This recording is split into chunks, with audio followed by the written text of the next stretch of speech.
Welcome once again. I'm Catherine Carter, the world's only readologist. I'm the author of the award-winning Lizzie B. Hayes children's book series for ages 8 to 12, and I'm the creator of the Rockstar Reader University. What's that, you ask? Glad you asked. At the Rockstar Reader University, we offer literacy tutoring as well as parent resources and support to help children skyrocket to success. So now Black Children's Book Week, it kicks off today and it runs through March 1st. So you have a whole week to join in the global celebration of Black children and the people who make sure that Black characters are positively representative in books and other children's media. So now, in case you didn't know, this is the 4th year of the global celebration, and it was created by Black Baby Books to make sure that Black children feel seen, feel affirmed, and feel empowered, and most importantly, feel the love. Follow Black Children's Book Week for more ways to celebrate all week long. There are many special events all week long, and check out the schedule because there may be something live in your area. Be sure to stick with us till the end because we have a special treat for all of you who hang in there with us until the end. Okay, take it away, Ms. Keeya. Okay, thank you, Ms. Kathy. So my name is author Keeya McSwain, and I so far have read 6 books, all self-published, and a few of them I will share with you today. I have a coloring book that is called Why We Celebrate Juneteenth, and it's not just a coloring book, it's actually an interactive coloring book where children can learn, and it's activities in addition to the story of why we should celebrate Juneteenth. Then I have a girl's journal. And it's called sorry, can you guys see this? Girl, You Got This. A reflectional journal for teens, and it's fully color as well.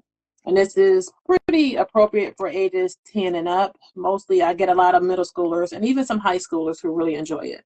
Okay. And then the book that we're going to read from today is called From Fatherless to Famous. This was my original cover. And we're going to read from it from this version, which is available on my website and also on Amazon. Just a little bit more about myself. I am a mother and I have 3 sons.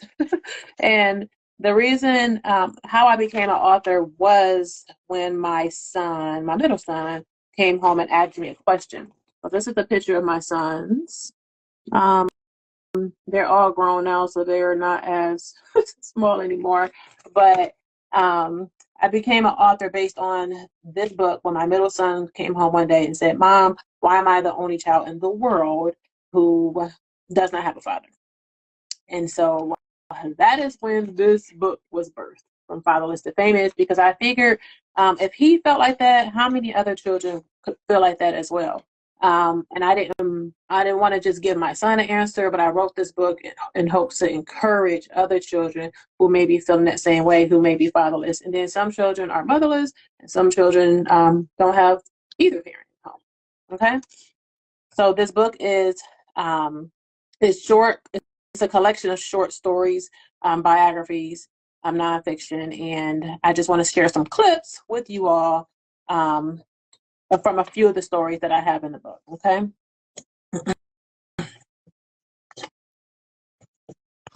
So we're going to go ahead and get started. And the first person I want to tell you all about is Mr. LeBron James. LeBron James, okay? So if you do have the book, or if you do get the book, this is on page 44. And I just wanted to say, talk about him just real quick. He was born December 30th, 1984 in Akron, Ohio. His mother, Gloria James, was only 16 years old when she gave birth to LeBron. His biological father, Anthony McLeland, was a convicted felon who wasn't interested in being a dad. And Gloria James raised her son alone and continues to go by her last name. So some of you all may not realize that LeBron James didn't have his father, but guess what? He still became one of the most um, well-known, talked about. Here's a picture of him on a court and some celebrations because he's won a lot of championships, right? Even though he didn't have his father in his life. So I just want to say with LeBron James, he still kept a positive attitude on the court and in the family. And one of his quotes that he said that the reason why the reason why he's kept a positive attitude even without his father was saying that he has to still be a leader, not just in my household, but also for my teammates. He said, you can sense when someone is frustrated. Being a leader is the same thing in your home or on the court. When you sense someone is frustrated, you go over and ask them, how can I help you? Because at the end of the day, we all have one thing in common. That's just to be great. So LeBron James just kept a positive attitude regardless of his situation, that his father was never around. His father didn't want to be in his life. Okay. Thank you for joining, you all. If you all can share the live out, I appreciate it. We appreciate it. And then stay to the end. So if you want to register your children for the offer that we have for them at the end. Okay. So I'm going to go to the next. I'm going to skip a couple of chapters, and this one is on page 76. And this is going to be regarding Mary J. Blige. So some of the young ladies that may watch the replay on this may be able to relate to her story as well. So Mary J. Blige was or is undisputedly one of the best R&B divas of all time. Here's a picture of her signing one of her record deals. And I would just give a little bit of clips about Mary J. Blige and her story, okay? So she was born January 11th, 1971, in the Bronx of New York. Mary Jane Blige. She has millions of fans around the world. Nevertheless, before she became successful and a hip-hop singer, she survived a nightmarish childhood that was marked by violence, sexual abuse, drugs, and alcohol. Her mother, Cora Blige, was a nurse who suffered from alcoholism, and her father was a jazz musician who played the bass guitar. However, he suffered from post-traumatic stress disorder because he was in the Vietnam War. He eventually abandoned his family.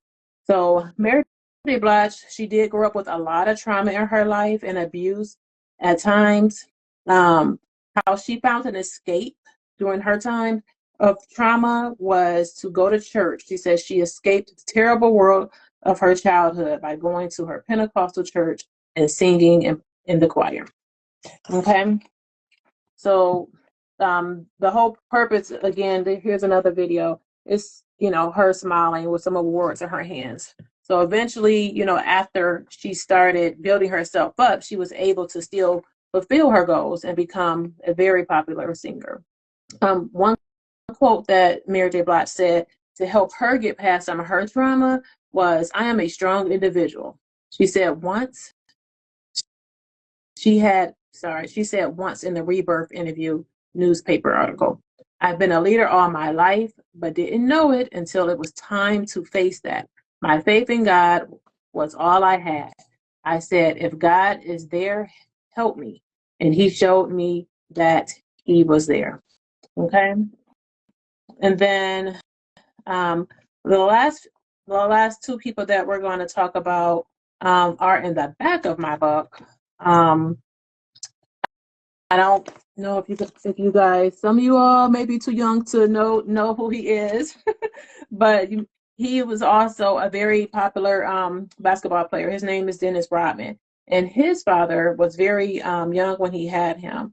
Dennis Rodman didn't meet his dad until he was 42 years old, and it was in 2012, and it was after an exhibition game he had held in the Philippines where his father had been living.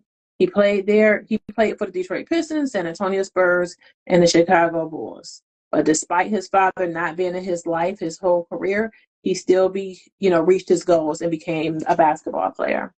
Then some of you guys may know this person here. His name well, the name that you all may know him by is T.I. He's a rapper, he's an actor, a producer, reality television star. T.I. was born as Clifford Joseph Harris Jr. He was raised by his grandparents, meaning his mother and father were absent from his life. His father did live in New York City and visited him sometimes. His dad suffered from Alzheimer's and eventually died from the disease. So he didn't get to see his son's success, but T.I. still reached his goals and became a mogul from the strength of his grandparents. Okay, so some of our situations are not ideal, but you can still overcome that. And last but not least is Mr. Stevie Wonder. So, Mr. Stevie Wonder is a musician and a songwriter. Stevie Wonder was born blind in 1950. He was a child prodigy for his music talent, from playing the piano, the drums, the harmonica. He was four when his mom left his father and moved all six children to Detroit and changed her name back to Lula Hardaway. He became one of the most creative music figures in the late 20th century, making hits such as My Sharia Moore. So even with the challenges of Stevie Wonder being blind and not having his father in his life, he still became very popular and pursued his goals. Okay. And I just want to leave a little bit of encouragement for you all today, for the children who may be listening. And we never know sometimes what our neighbors are going through or what the children in our lives are going through. So in closing, please remember, life can sometimes feel tough, and there might be days when things don't go the way you want. But maybe you're facing challenges at home, at school, or even in your heart. But guess what? You are stronger than you think, and your dreams are bigger than any tough day. No matter what's happening around you, have the power inside you to be fearless, to keep going, to achieve anything you set your mind to. Remember, it's okay if you have hard days, but those days do not define you.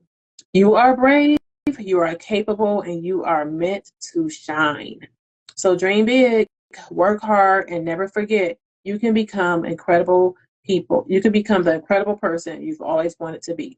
The world is waiting for your greatness. Thank you, author Keeya. So that is the clip from this book, from Fatherless to Famous, you all. And this is on my website. And also there's many other chapters, of course, that I couldn't read about, but it's on Amazon or my website. And now we are going to hear from KP Wrights, which is Miss Karen. And thank you all for joining. And if you all don't mind, if anybody could share out the live as well.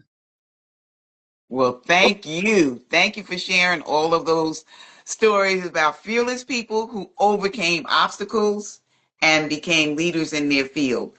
It shows that if you have a desire to be a winner, you can. You can.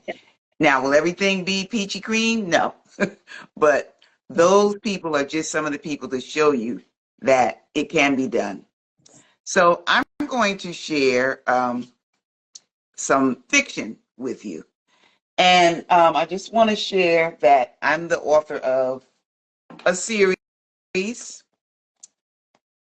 is book one in the series, Summertime with Lizzie B. Hayes. It's historical fiction about growing up in Newark, New Jersey during the 1967 unrest. And in book two, the one that I will share today is Lizzie B. Hayes and the Great Camp Caper. And I'm working on book three right now, planning for it to come out later this year. So let me just read the back cover of this to give you some information about the book. Lizzie B. Hayes is on another 2-week adventure during the summer of 1969. Thanks to her mother's salesmanship, Lizzie wins a 2-week all-expense-paid trip to sleepaway camp with the Girl Scouts. 10-year-old Lizzie must learn to take care of herself without her cousins, Shushu and Mookie, or any of her loving family members. As soon as the buses arrive at Camp Chictawanga, Lizzie learns that she must share her cabin with a girl named Coco, who she suspects is the bully. And to make matters worse, Lizzie and Coco get lost on an overnight hike. How will Lizzie cope with these challenges on her own? What happens while she and Coco are lost in the woods? So I'm going to share a few excerpts, and I'm going to start with chapter 1. Remember to share this and stick with us till the end because we have a special treat for you. This is chapter 1. Another 2 weeks. Have you ever won a contest, competition, or anything? Not me. I never come in first place at anything. Don't get me wrong, it's not because I don't try. Like on the last day of school when Miss Jones had a times table contest, and since I'm a whiz at math, I just knew I could beat everybody in my 5th grade class. Miss Jones cleared her throat, and the winner is, I just knew my name was going to be called. She announced Anthony Dixon. I felt like somebody had punched me in the stomach because one lousy mistake, I took 2nd place. And then at last week's Barclay Street annual block party, I entered the jump rope contest and tripped. I lost to the new girl who just moved into the neighborhood. Then I made it to the finals in the jacks competition. I didn't win that either. My luck stinks. But Mommy had signed me up for the Girl Scout cookie contest, so maybe this time will be different. This is my first year in the troop, and I really don't want to enter the contest, not with my lousy luck, but Mommy is sure we can win. She knows how much her coworkers love cookies. She knows how they will go crazy, especially for Girl Scout cookies. So it's Wednesday, it's laundry day at Grandmommy's house, and outside on the back porch, our clothesline is tied to a pole. Let me show you a picture of that. So this is a picture of Lizzie. Let me see if I can get it. Nope. I'm going to stick and show you the picture in the book. This is a picture of Lizzie out back with her grandmother, hanging clothes on the line, and her mom is rushing out.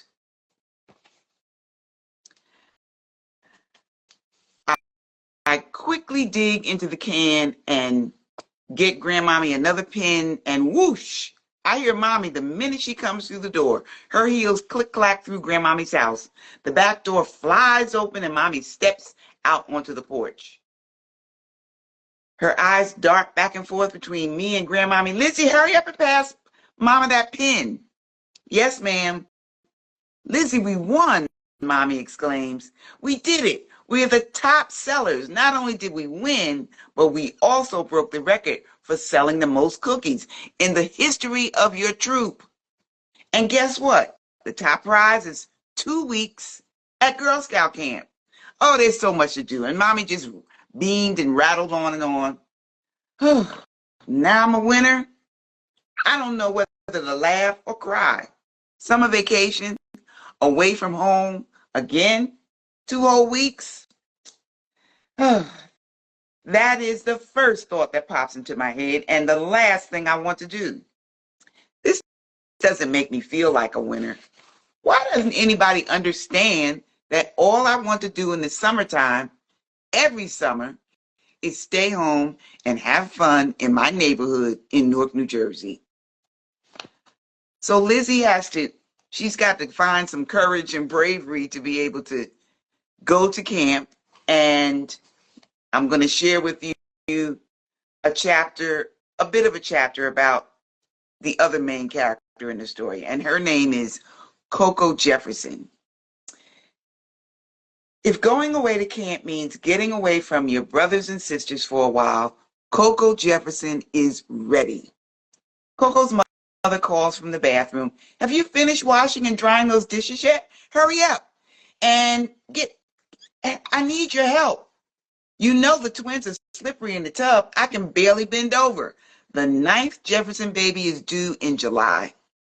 Water spills over the side of the tub as 2-year-old twins Bernard and Reynard giggle and splash while Coco's mother struggles. Why do I have to do everything? Coco mutters under her breath. She knows better than to say anything out loud, though.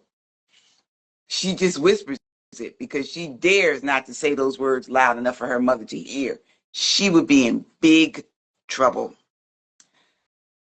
11-year-old Coco Jefferson has a big family, 3 brothers, 2 sisters, and twins Bernard and Reynard. Coco is the second oldest girl. Most of the chores like cleaning and babysitting and laundry and practically all the other household chores belong to Coco. Danny and Jojo, the 2 oldest brothers, have part-time jobs. One delivers newspapers around the neighborhood, and the other sweeps the floor at Max's grocery store up the street. But her older sister, Lena, she has a big job. She has to take care of her grandmother every day after school. That leaves Coco to take care of the house. You big baby, Danny scoffs. Big deal. You have to help Mom around the house. That's all a fat, roly-poly girl like you can do anyway. At least you don't have to sling nasty papers all over the neighborhood at 6 o'clock in the morning in rain and snow and every other kind of weather before you go to school. At least the money you make isn't taken from you the minute you get home because you're helping to help support the family and you never get to buy anything you want. Just shut up and stop complaining before I tell Pop, you big fatty. Coco drops her head and her sister Lena and her brother Danny are making fun of her. And you can see Coco is really upset. But she knows better than to cry. She knows because if tears come out, the teasing is going to get worse. That's right, you make me sick, Lena chimed in. She rolls her teeth and rolls her eyes and sucks her teeth. And then she bumps into Coco on purpose on her way to the bathroom. Every day you get to come straight home after school. I would trade places with you in a heartbeat. Giving the twins a bath and watching them when Mommy doesn't feel well, that's nothing. I have to deal with Nana every day after school, and she hardly even knows who I am anymore. Coco is used to Lena's complaints, and she knows that she's just getting started. Coco is also the only one in the family that is very fair in complexion.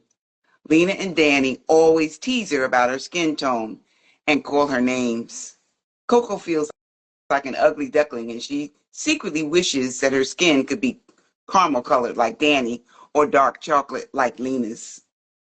So food becomes Coco's best friend, and eating is her favorite pastime. She hides food under her bed, in the closet, or anywhere she thinks no one will find it.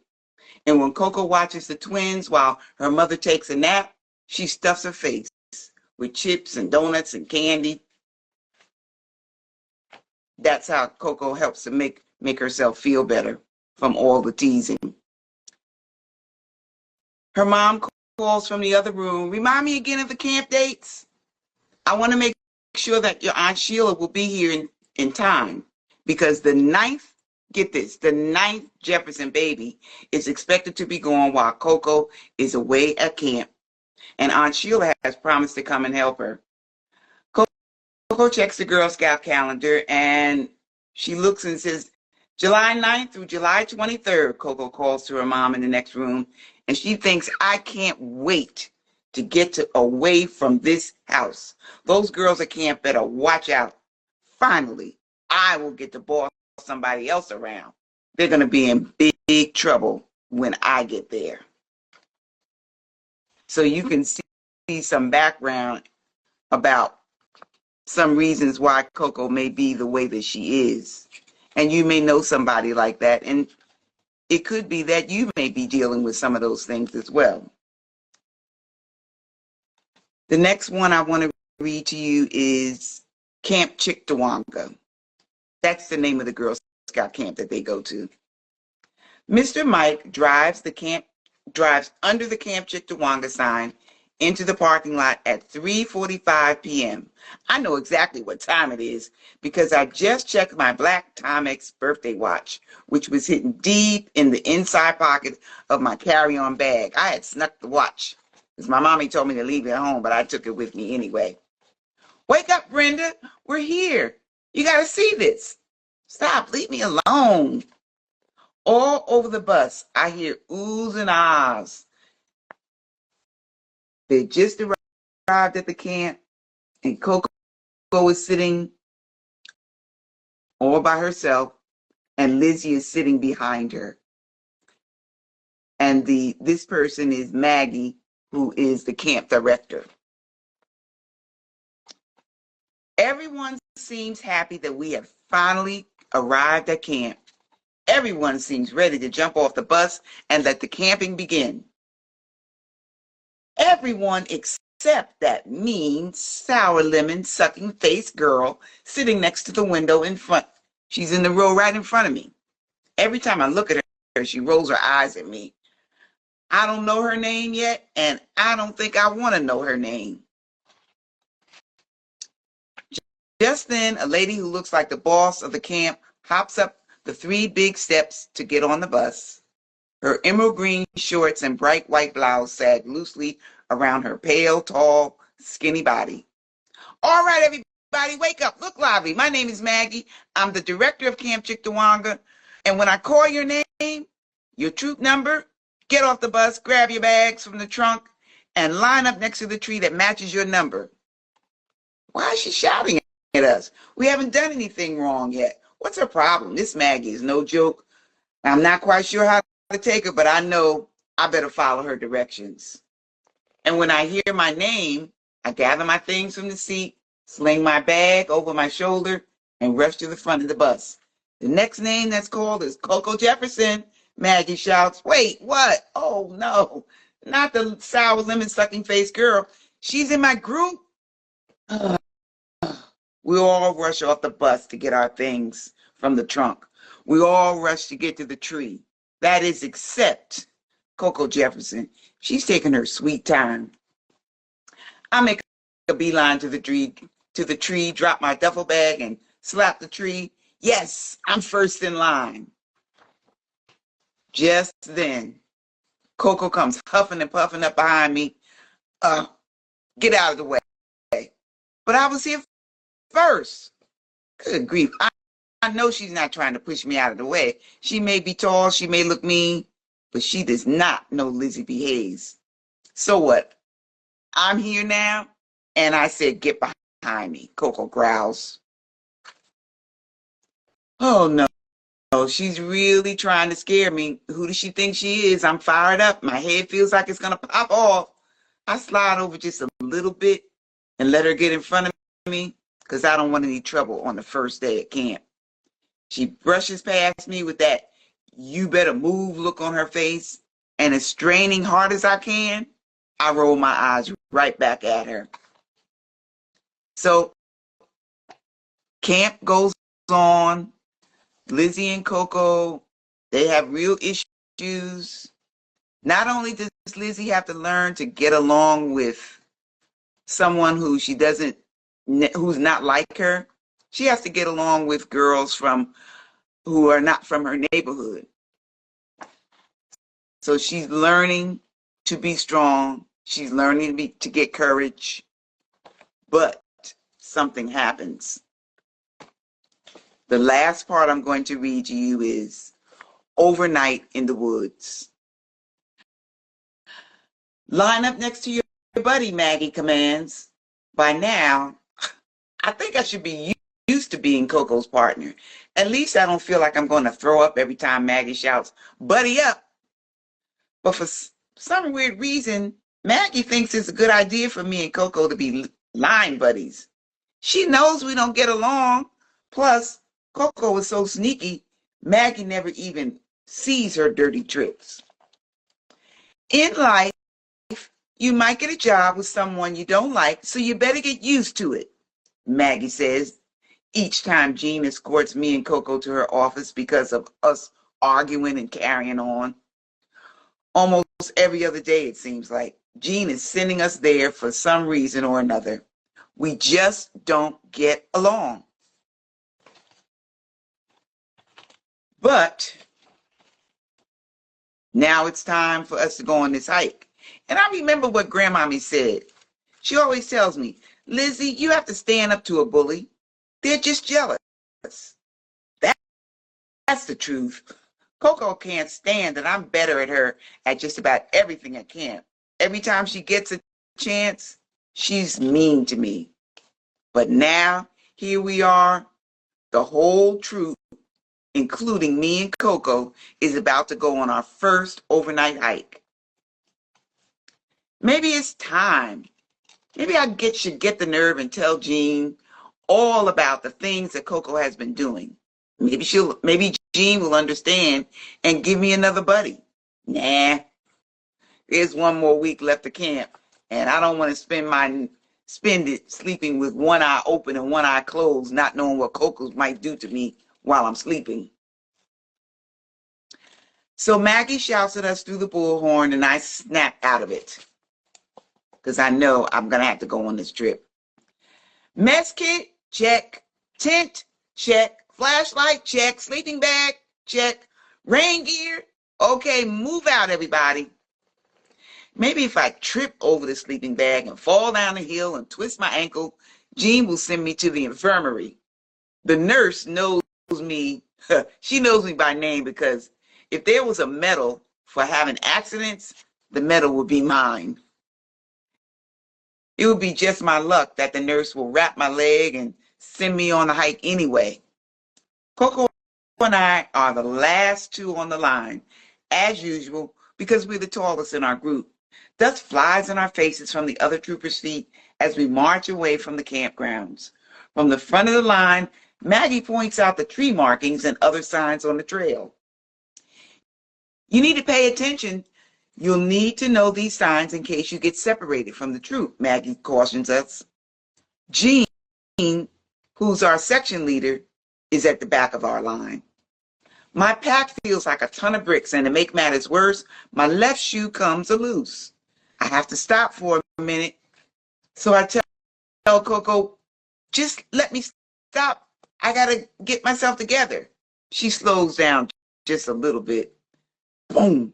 I drop my bag on the ground and sit down on the nearest rock to tie my lace. My shoulders are achy from the heavy load, but they feel better now that the pack is on the ground. What's wrong with you? Hurry up, Coco shouts. The rest of the group is crossing the stream. We might lose their tracks if we get too far behind. I don't want to get lost out here with you. Oh man, this Coco is on my last nerve. Don't get too comfortable, Coco says, rolling her eyes at me. Just give me a minute to rest, then we can get going. You better hurry up. It won't be light out here much longer, and we have to pitch these stupid tents and start the fire for our dinner. All right, already, I huff. Wait, do you hear anything? I pause for a moment. No, what do you hear? Nothing. I don't hear the rest of the troop. Hurry up, girl. My right shoelace breaks off, and it's too short, so I stuff it inside my hiking boot, and I sling the pack on my aching shoulders and struggle to stand. We've separated from the troop. And what happened to Jean? She was supposed to be behind us. So, what do you think is going to happen with Lizzie and Coco while they're lost out there? So, through these 2 weeks, Lizzie learns valuable lessons about courage and being determined. And those are the things that she's going to learn to help her become a reader. And what about Coco? Why is she bullying people in the first place? It's got to be more to it than what I've read to you so far. Well, we hope that you have enjoyed our story time and you feel inspired by our books, and that you feel fearless and you're ready to overcome obstacles and be a leader. Now, Miss Keeya, what other things would you like to share with our listeners, our watchers? Thank you all for listening, and thank you for those who may be watching the replay. We definitely want to know if you watched the replay, so just leave a comment. And I want to just leave 3 helpful tips for the youth. The first one is believe in yourself. You are stronger and more capable than anything you think. Everyone faces tough times, but believing in yourself is the first step to overcoming anything. You have unique talents and strengths, and trust them. Don't let fear stop you from trying. Okay. Number 2, mistakes are lessons. So it's okay to make mistakes because that's how you learn and grow. Even the most successful people fail sometimes. We all do. Okay. But they don't give up. Every mistake is just a stepping stone to success. Okay. And then the last one is dream big and take small steps. I want you all to be encouraged and dream big, but also take small, steady steps towards your goals. You don't have to do anything at once. Just take one step at a time, and before you know it, you'll be closer to your dreams than you ever imagined. So be encouraged and stay fearless. Stay fearless. Mhm. Yes, indeed. So, do you have any questions for us? I've seen some hearts go up. Thank you so much for being here with us. If no one has a question, I'm looking, I'm going through, I don't see any questions. So, thank you for staying till the end. We have a special gift for you. It is phenomenal, fearless future affirmations. Yes, everybody needs affirmations to remind themselves how great they are, how great they can be. You'll be able to go to my website and download your copy. It'll be at kpcarterwrites.com/fearless futures. So if you don't have any more questions, Ms. Keeya, it's been wonderful to be with you. Yes, it was a pleasure. This has been great. Thank you for joining us, Ms. Barbara. Thank you for being here. And until next time, I Thank always sign you. off and wishing you love, laughter, and literacy. Thank you for being here. Thank you all. And you can vote. Anyone can watch the replay. Just let us know. And then also just message us if you have questions. You can visit our websites. Our links are in both of our bios. Thank you. Thank you.